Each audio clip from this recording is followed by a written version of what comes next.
reduction or increase in revenue if necessary. So, as far as, point well taken. Anyone else interested in changing these structures tonight or moving forward? No. Okay. How would council like to proceed then with resolution 1886? Move to pass resolution 1886, establishing various fees and charges in the Title 12 Streets, Sidewalks, and Public Property, Title 13 Utilities, Title 14 Floodplain Management, Title 15 Building and Construction, Title 17 Subdivision Regulations, and Title 18 zoning. Second. Motion Harrison, second Morrow, that we adopt resolution 1886. Harrison. Yes. Morrow. Yes. Bodovich. Yes. Freeman. Yes. Excuse me. Gorsick. Yes. 1886 passes.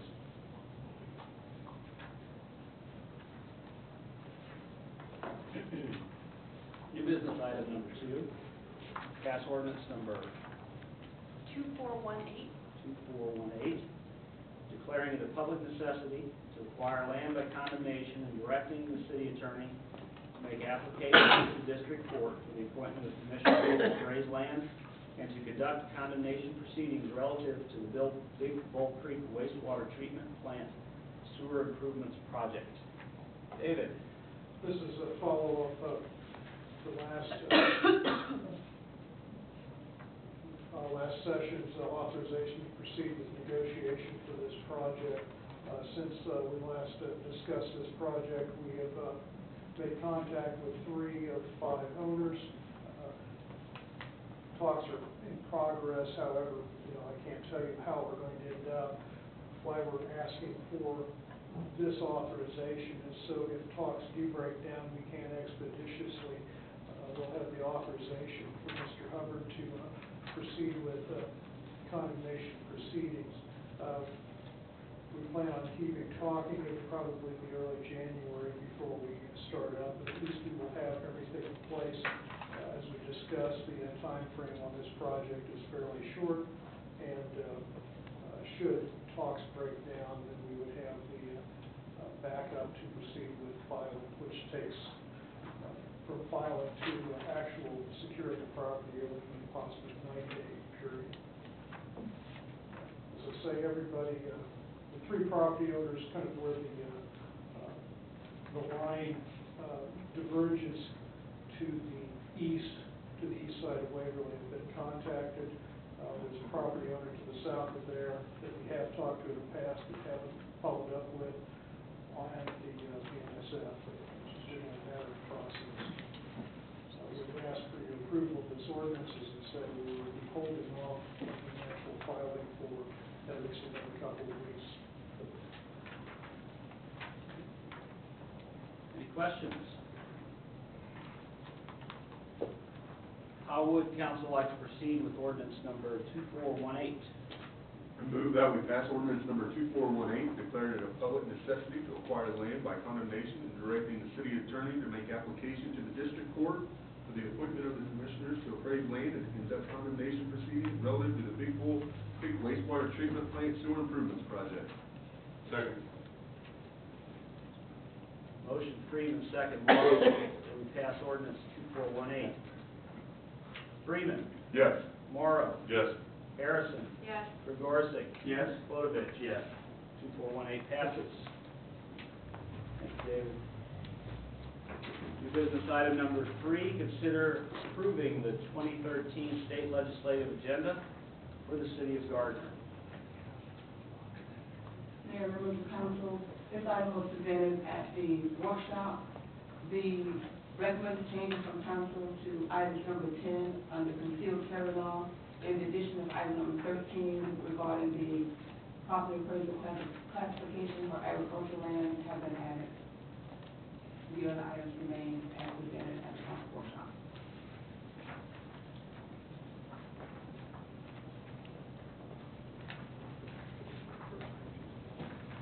How would council like to proceed with the legislative agenda?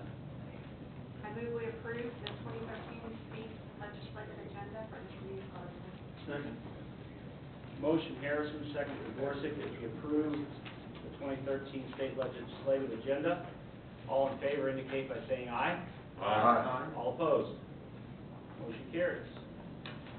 New business item number 4, consider passing ordinance number 2419, terminating and releasing of record a dedicated public street located on property owned by RT Midwest Commerce 1 LLC.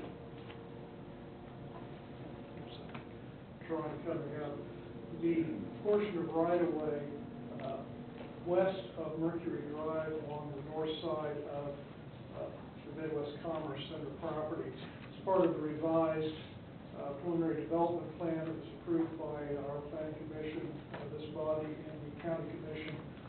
Basically noted that this right-of-way to the west of Mercury Drive would be vacated.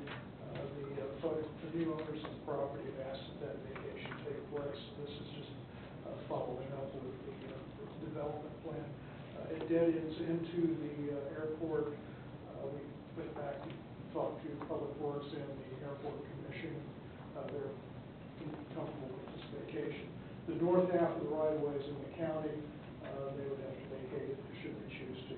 However, we have jurisdiction over the south half of the road right-of-way, which is basically abandoned ever since the construction of the airport. What was the purpose of the right-of-way in the original plat? The original right-of-way was dedicated in the 1870s, and basically terminated. It became pretty much a minimum maintenance road once the airport came in and cut it off. So it basically dies at the airport property. So it really has no purpose anymore.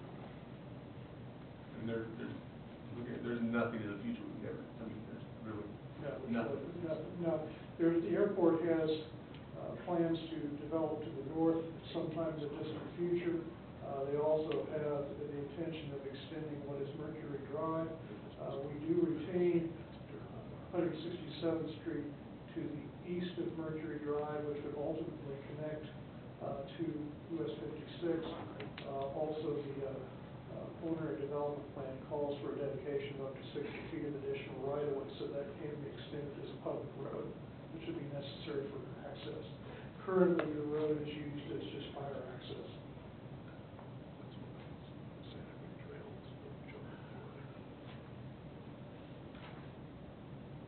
Other questions?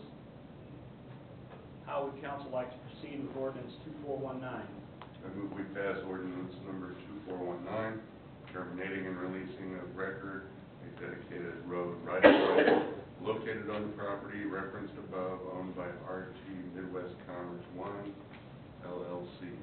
Second. Motion Morrow, second Freeman, that we pass ordinance 24189. Morrow, Yes. Freeman, Yes. Bodovich. Yes. Gregorczyk. Yes. Harrison. Yes. 24189 passes. New business item number 5, consider passing ordinance number 2420, adopting the latest versions of the International Code's 2012 edition with amendments. Good evening, Mayor and Council. The City of Gardner, along with most of the jurisdictions in the metro area, adopt building codes for life safety purposes and quality of life. The codes are developed every 3 years nationally due to technical changes, research, data, performance rated. The last time this has been considered is 2006. What occurred between then and 2009 was the introduction of, overall, was the introduction of fire sprinklers in single family, where it caused quite a storm nationally, and the state legislature began doing some preliminary work, and they ended up adopting basically a state law preventing the addition of sprinklers within a single-family dwelling. Since that happened, most jurisdictions have now begun to update their building codes, and that's what I'm here before tonight, is present this for your consideration. We are pretty much in line with the other jurisdictions in Johnson County. Overland Park, Olathe,